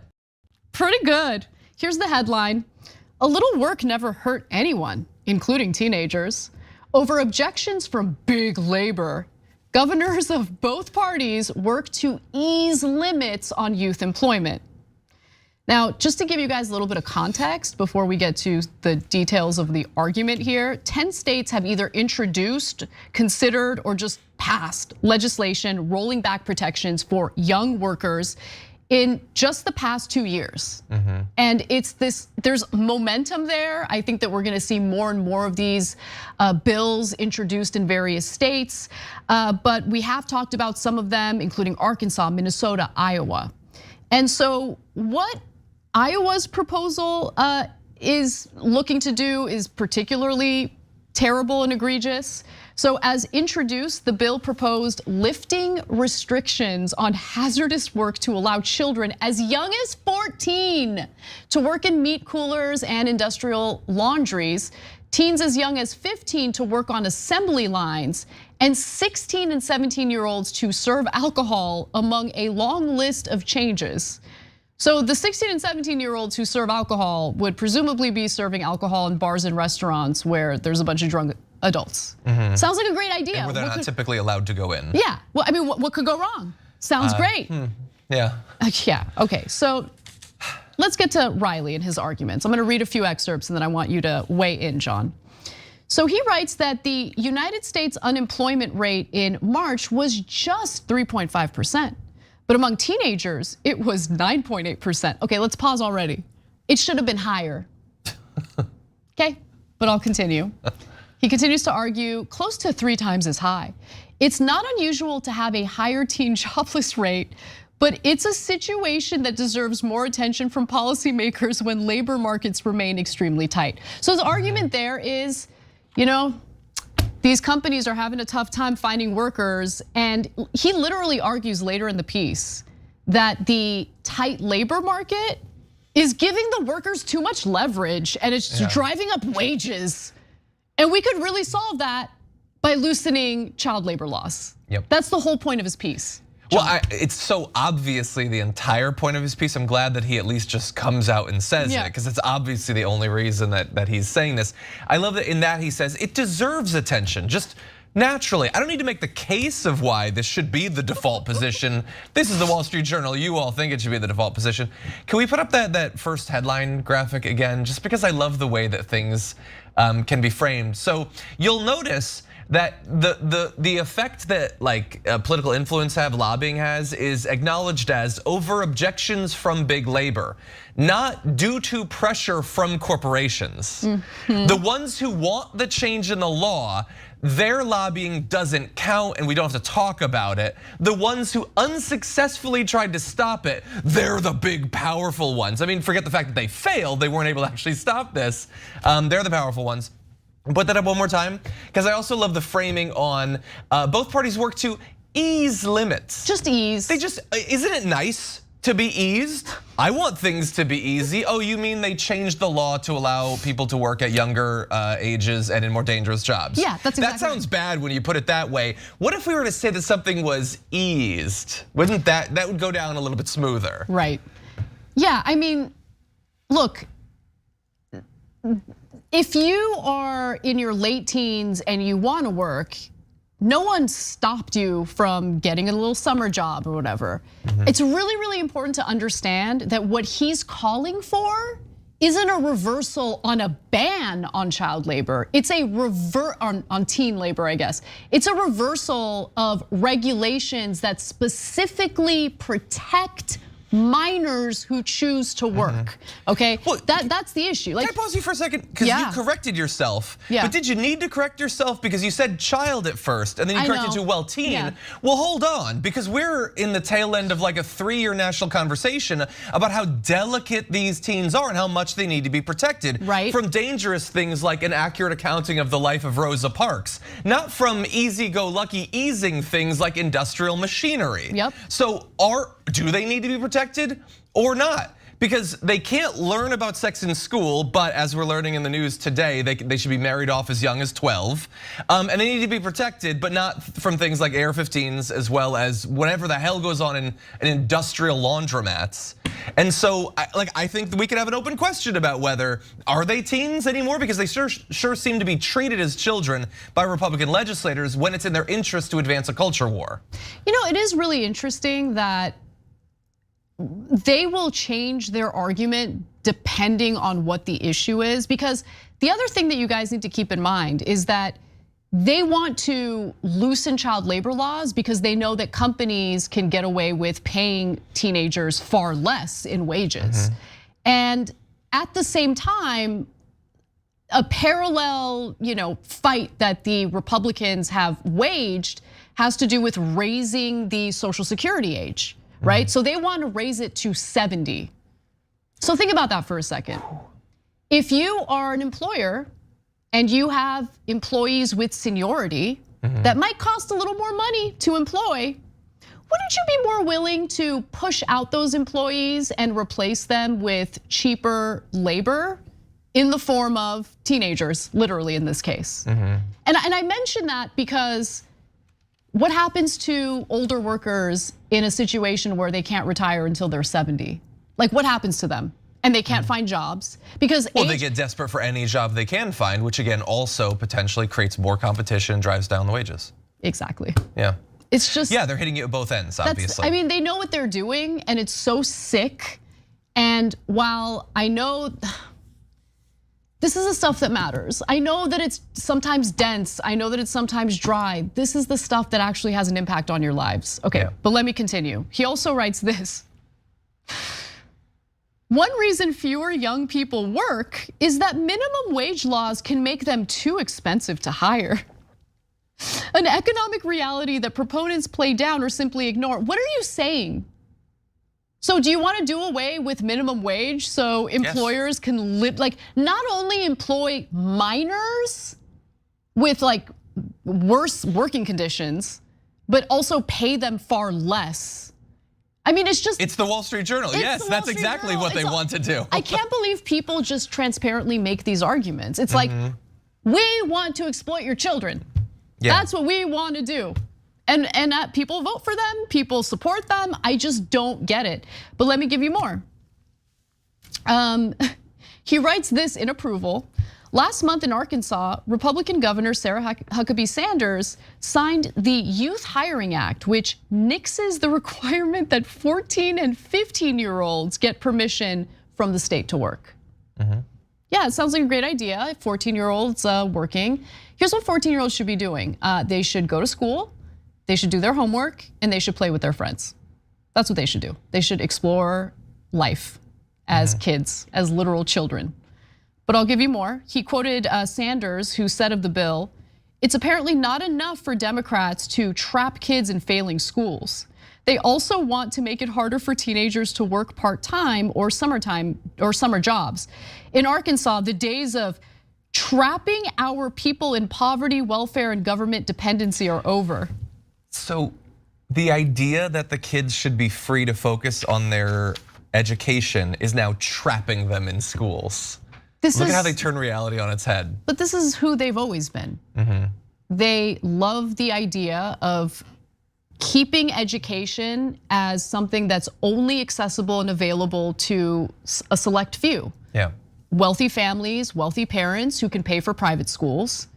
And they love the idea of being able to exploit people who don't have an education, helping corporations exploit people who don't have an education. Like, that is the ideal society that they're trying to build here. Yeah, ideal for, again, the few.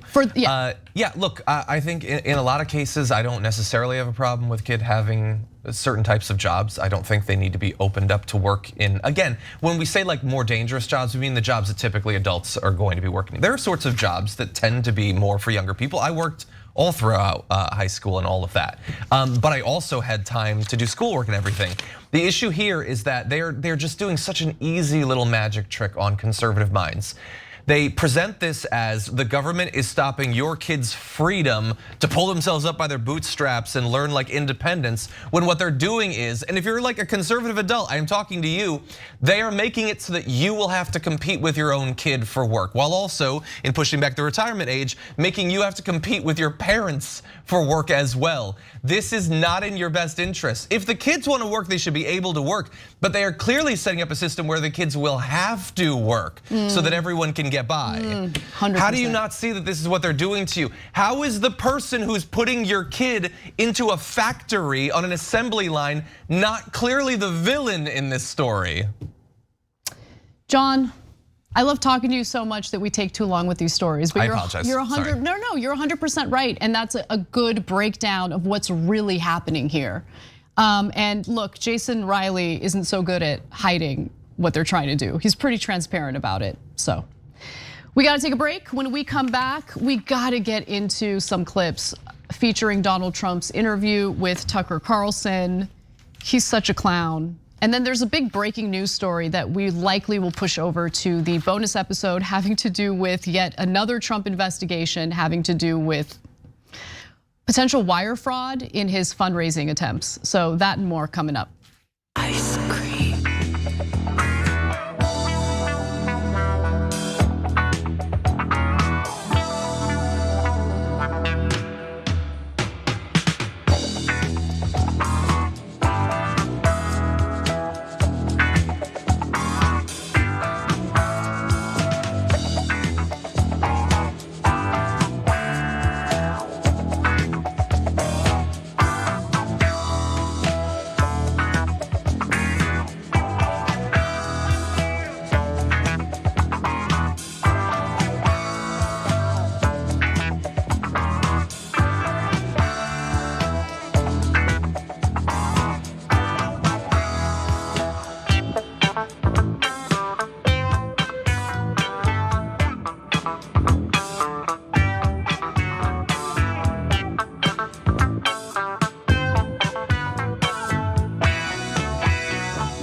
Welcome back to our bonus episode. Hot and Very Sticky says this: Republican primary equals a guy with 30 felonies versus Tiny D. Sad.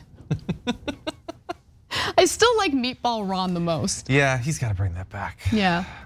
A few good ideas. Francisco Cruz says, truth in reporting and admitting when wrong. That's why I love TYT, much respect. Thank you, I appreciate that. Chris on a wave says, Anna, how does it feel to be free from tunnel vision, standing on one side of the aisle? I love the new you. It feels pretty damn good. It just does. But thank you for the comment. Nicolette writes in and says, I wholeheartedly believe that the rollback in child labor laws is a direct response to the wave of unionization that has been happening. 1000%. It's, look, the unionization, but also the leverage that workers have had as a result of the tight labor market.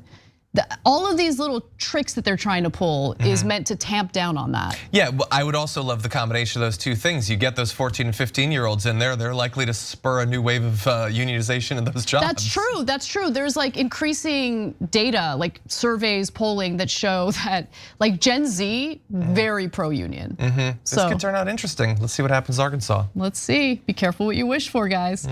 All right, R. Stone says, wow, I was told that Republicans believe in bipartisanship to get the nation's job done.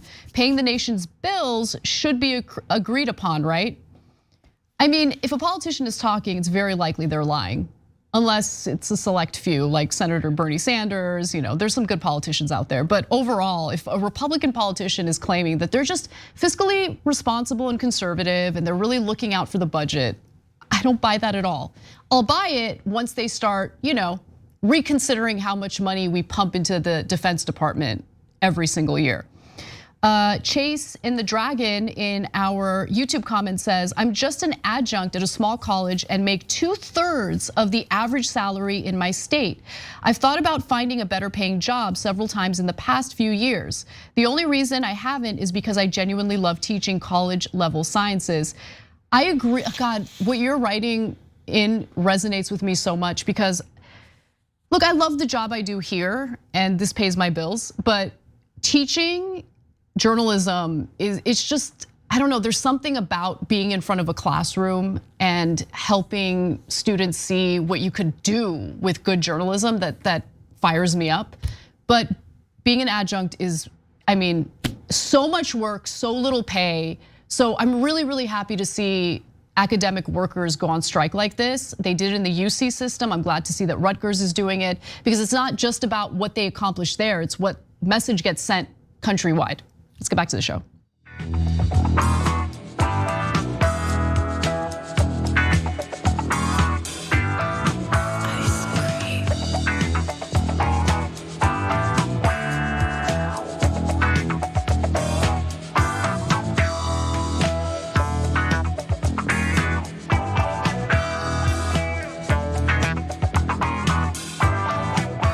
Welcome back to the show, everyone. Anna and John with you.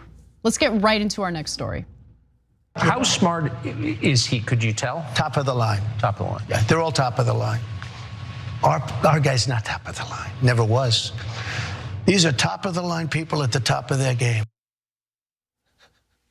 Top of the line people at the top of their game. That was Donald Trump, of course, fawning over authoritarian dictators while dunking on America's leadership. Now, what I find so fascinating about this portion of Trump's interview with Tucker Carlson is Tucker Carlson's face, number one. But more importantly, how every conservative talk show host fearmongers about China and how Biden is too soft on China. But what does Trump have to say about Xi Jinping? What does he have to say about China in this interview? Well, the best is yet to come. Let's watch. President Xi is a brilliant man. If you went all over Hollywood to look for somebody to play the role of President Xi, you couldn't find it. There's nobody like that. The look, the brain, the whole thing. People ask me, how smart is Xi? I said, top of the line. You never met anybody smarter. How smart is Kim Jong-un? Top of the line. You know, people say, oh, this and that. Really smart. He took over a country of very smart people, very, very energetic people, very tough people, at a very young age, and he has total dominant control. That's not easy. These are very smart. Putin, very smart. Russia right now is making massive amounts of ammunition. Sounds simple, right? But they're making massive, beyond anything they've ever made before. We don't have any ammunition. We've given it to Ukraine. We're not prepared to fight. We spend close to $1 trillion a year on defense. Like, what are you talking about? We have no ammunition. Oh my God. But the fawning over Xi Jinping. Where are you, Mark Levin? Where are you? Mark Levin is like ready to go to war with China. And he's like, oh, but we're not ready. We're not ready because the military is woke under Biden. Yeah. Look, I've always said bad idea to go to war with China. First of all, because we have no bullets. Second of all, because who's gonna play him in the movie? These are just, you should think about these before you invade another country. He is among the dumbest people in the world. Like, I get that he doesn't immediately sound as stupid as someone like Marjorie Greene or Lauren Boebert or something, but he honestly might be dumber because I think he's almost like more sure of himself in his statements that he makes as if they're fact. Like what he said about the dictator of North Korea, he took it over at a very young age, got total domination. How did he take it over exactly? I don't know how, clever stratagems, I assume, plans, you know? Yeah, totally. He's a clever guy. That's how the dynastic dictator of this country has total control. So insane. And like Putin, so smart. They're making ammunition. Well, yeah, I should hope so. They've lost tens of thousands of their soldiers and they're losing a totally needless war. Now, you could potentially point that out as not being that intelligent. It seems like that would be an easy thing for an American politician to do, but he can't do it. But I mean, look, could it be that Donald Trump is more sophisticated than we're giving him credit for? I want to play the benefit of the doubt, you know, give him the benefit of the doubt. Could it be that he's playing three-dimensional chess? Did you just say three-dimensional chess? Four-dimensional chess, sorry. Four-dimensional chess. You said chest again. I'm fine with either. Wait, honestly. Is it 4 or 3? What's the correct? We're in the third dimension right now. Well, I am. I can't speak for you right now, but I exist in the third dimension. Chess. Okay, no. Okay, so the point I'm trying to make is maybe he's trying to manipulate Xi Jinping with complimentary. With compliments? Yeah, with compliments. It's a honeypot, is what it is. Maybe that's what he's doing. Maybe. He did put on a lot of bronzer, so the message is probably being sold to maximum effectiveness. Also, he's got that three-dimensional chest. I'm sorry, guys. It's been a long day. I'm a little exhausted. I don't know why I'm thinking about chess. Anyway, but with that said, the hero worship in the interview continued. Let's watch. When I listen to people talk about global warming, that the ocean will rise in the next 300 years by 1/8 of an inch, and they talk about this is our problem. Our big problem is nuclear warming, and nobody even talks about it. The environmentalists talk about all this nonsense in many cases. Look, I'm an environmentalist also, I guess, in my own way, because I've done a good job with the environment, but nobody talks about nuclear, the problem we have, the biggest problem we have in the whole world. It's not global warming, it's nuclear warming.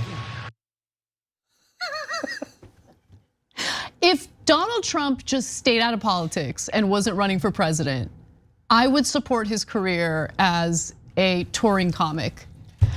Nobody's talking about nuclear warming. I guess I'm a bit of an environmentalist myself. Think about it. Hold on, you can improve your impersonation just a little bit. I'm an environmentalist too. True. What's wrong with him? I think he still has COVID lung. I think that's what's going on. Yeah, no, he's not an environmentalist. That's not what scientists say is going to happen to the sea levels. The idea that he would immediately go from lying about climate change to calling himself an environmentalist, it's the sort of like 1-2 punch that an actual journalist might push back on. But unfortunately, we just had that stuffed animal sitting in the seat opposite him with a dull look in his face. Confused look on his face, which for the first time I will give him a pass for, because like, what kind of facial expression should you have as Donald Trump is like, maybe we should worry about nuclear warming? Now, look, he's talking about potential nuclear war. I think that is something we should be concerned about. But the clunky, goofy way that he's trying to make that point is just pathetic. Yeah, well, and also like if that is a substantive topic that he's bringing up, you know, at a first grade level, but whatever, he's doing it. Okay, so again, if you had an actual person rather than a Muppet, they could push back by saying, hey, you were pushing for more funding for more usable nuclear weapons. You're the one that went to the nuclear brink with that really intelligent dictator of North Korea.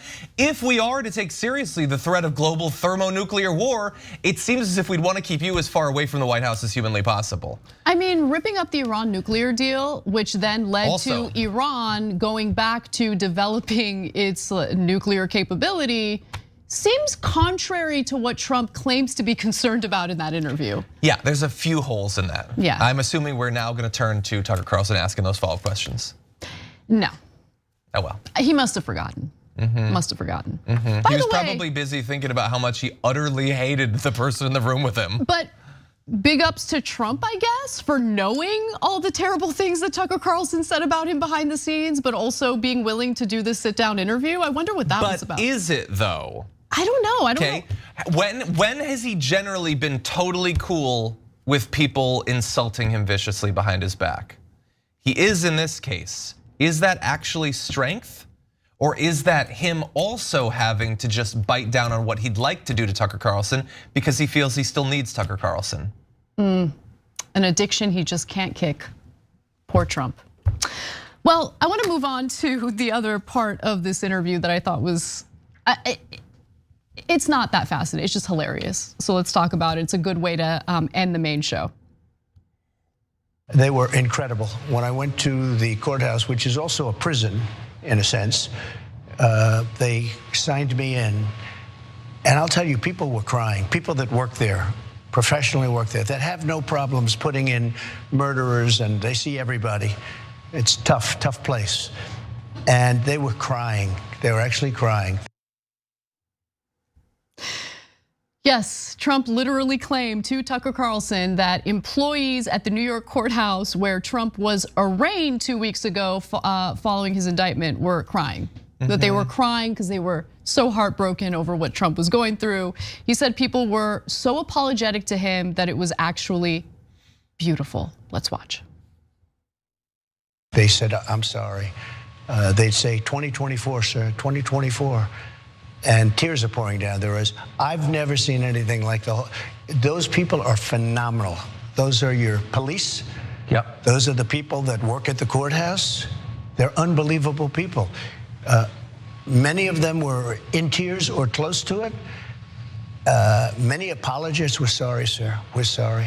They had to have me do certain things. They said, sir, I can't believe I have to ask you. I can't even believe that I have to ask you to do it. You could see. So in one sense, it was beautiful. So look, let me just be fair and note that we don't have any evidence that this happened. We also have no evidence that it didn't happen, but if I had to bet money on it, I doubt people working at the courthouse were crying. That there were tears, that Trump loves to say it, there were tears in their eyes. That's what happened with Ron DeSantis when he was running for Florida governor, right? He came to me and there were tears in his eyes. We're there. Big men, all crying. It wasn't just me, everybody was, the whole room, not just me, vicious rumor, fake news. I have the evidence. Tear streaks through orange makeup, teardrops on long tie. I have all the evidence I need. Okay, one more clip, okay, and then I can't wait to get to you and your thoughts on this. So we do have video, we don't have the evidence, but we do have a video of a police officer escorting Trump out of the building. And I don't know, maybe we can just like focus a little more closely on the video. Maybe we can see some tears. Let's watch. There is former President Trump exiting the courtroom. Let's see, let's just watch and take in the scene. Former President Trump exiting the courtroom. Let's see, let's just watch. I mean, I see one person in that video who might be crying, but it's no one working at the courthouse. Yeah, I've tried to figure out why he does this. It could be, like, you know how they would love, back in The Office, one of the things they'd love to do is like Michael Scott can't tell that nobody else is enjoying the jokes that he's telling or they're super uncomfortable. Yeah. Like he just sees smiles that aren't there. Maybe Trump has like the really sad version of that where he sees tears that aren't there. Or more likely, he's just lying. And again, if you had anyone other than a Muppet interviewing him, they could point out the fact when Trump says, I've never seen anything like it. What are you talking about? According to you, you see this everywhere you go, not just from Ron DeSantis, but every cop, every biker, every soldier, every general, every big strapping guy bursts into tears as soon as they see you. If I were him, I wouldn't be telling individual stories about the tears that I'd seen. I'd start talking about it as some sort of weird social movement. Why is everyone crying around me? Hasn't seen it. Also, I'm gonna just throw out a theory in terms of like why Trump says these things. Sometimes people will rationalize things to themselves or they'll tell themselves pretty little lies to feel better about situations. And I feel like that's what he's probably doing, right? He's probably embarrassed. He hates the fact that he's the former president of the United States who's being arraigned on criminal charges. And so to kind of lessen the blow, he's like, everyone in this courtroom is crying for me. Everyone is heartbroken. Or maybe he's projecting what he's feeling onto others. Yeah, it's like he thinks he's the main character of reality maybe. Look, I think it's just it's a thing he's been doing for decades. It is just insane, baseless self-promotion at every opportunity that for some reason, for some people works. Conservatives do not get turned off by the fact that he is obviously lying in a very bizarre way about people crying around him. I like to think it wouldn't work on me. if Bernie just constantly talked about how everybody always broke into tears around him, I'd be like, are you okay, Bernie? What the hell's going on here? What happened? Yeah. What is going on, buddy? But no, for some reason, conservatives are like, yeah, no. Every big person, the second they get near within, far distance of Trump, all of a sudden starts breaking down in tears for some reason. I don't understand. I don't get it. I don't know why this stuff works on them. It's really, really sad. I just think he's entertaining to watch. I might cry, actually. In this terrible news cycle, one of the few things that's made me laugh is his clownishness, but then you feel guilty because he's running for president again and you don't want to say anything positive about someone as destructive and terrible as Trump. Well, I don't consider it positive. I laugh at him. I don't think it's intended that I laugh. And it is sort of on the presumption that he's still relatively unlikely to win. We'll update that as we go. Yeah, I don't underestimate him, to be honest. So I think I estimate him. Okay. He's been estimated by John. All right, bonus episode is next. We've got a minute left. I wanted to read a few comments, 30 seconds left. Let's go to JB Settle, who says, when in drag, the governor of Florida should be called Rhonda Santis. There's no way that Trump, I've seen great tweets about that. Trump is gonna call him that on the debate stage at some point. Oh, it's gonna be so good. And then we have Pitchforks Dragon, who says, Trump, you have a little boot polish on your lips after talking about authoritarian dictators. All right, bonus episode is next, tyt.com/join, and we'll see you guys there.